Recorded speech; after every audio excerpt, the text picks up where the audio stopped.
আমি সেই মেয়ে। বাসে, ট্রেনে, রাস্তায় আপনি যাকে রোজ দেখেন, যার শাড়ি, কপালের টিপ, কানের দুল আর পায়ের গোড়ালি আপনি রোজ দেখেন।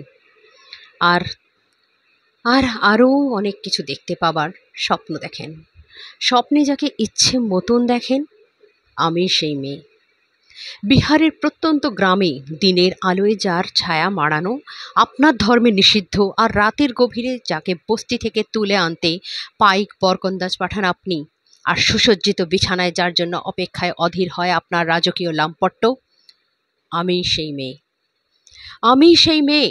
আসামের চা বাগানের ঝুপড়ি কামিন বস্তি থেকে আপনি নিয়ে যেতে চান সাহেবী বাংলোর মধ্যরাতে, ফায়ার প্লেসের ঝলসে ওঠা আলোয় মোদির চোখে দেখতে চান যার অনাবৃত শরীর, আমি সেই মেয়ে। রাজস্থানের শুকনো উঠোন থেকে পিপাসার জল আনতে যাকে আপনি পাঠিয়ে দেন 10 মাইল দূরের সরকারি ইদারায়, আর 20 মাইল হেঁটে ক্লান্ত বিধ্বস্ত যে রমণী খরা কাঁধে ফিরলেই যাকে বসিয়ে দেন চুলার আগুনের সামনে আপনার রুটি বানাতে, আমি সেই মেয়ে।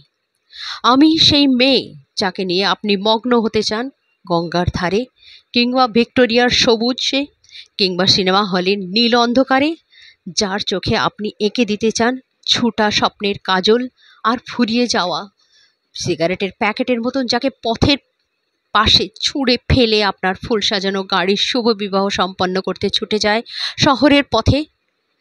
কোণে দেখা আলোর গোধূলিতে একা দাঁড়িয়ে থাকা, আমি সেই মেয়ে। আমি সেই মেয়ে, এমনকি দেবতারাও যাকে ক্ষমা করেন না।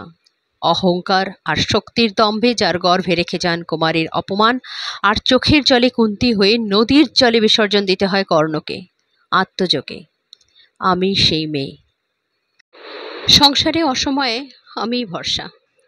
আমার ছাত্র পড়ানো টাকায় মায়ের ওষুধ কেনা হয়, আমার বাড়তি রোজগার ভাইয়ের বই কেনা হয়, আমার সমস্ত শরীর প্রবল বৃষ্টিতে ভিজতে থাকে। কালো আকাশ মাথায় নিয়ে আমি ছাতা হয়ে থাকি, ছাতার নিচে সুখে বাঁচে সংসার। আপনি আপনি আপনারা আমার জন্য অনেক করেছেন। সাহিত্যে, কাব্যে, শাস্ত্রে, লোকাচারে আমাকে মা বলে পুজো করেছেন, প্রকৃতি বলে আদিক্ষেতা করেছেন, আর শহরগঞ্জের কানা গলিতে ঠোঁটের রং মাখিয়ে কুপি হাতে দাঁড় করিয়েও দিয়েছেন। হ্যাঁ হ্যাঁ, আমি সেই মেয়ে। একদিন হয়তো, হয়তো একদিন, হয়তো অন্য কোনো একদিন আমার সমস্ত মিথ্যে পোশাক ছুঁড়ে ফেলে দিয়ে আমি হয়ে উঠব সেই অসামান্যা।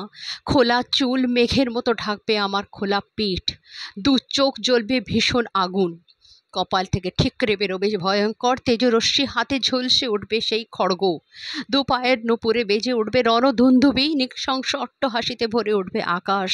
দেবতারাও আতঙ্কে স্তব্ধ হয়ে বলতে থাকবেন, মহামেঘপ্রঘাং ঘোরাং মুক্তকেশিং চতুর্ভুজাং কালিকাং দক্ষিণাং মুন্ডমালা বিভূষিতাং।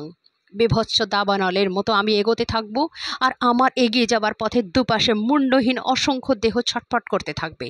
সভ্যতার দেহ, প্রগতির দেহ, উন্নতির দেহ, সমাজের দেহ। হয়তো আমি সেই মেয়ে, হয়তো, হয়তোবা।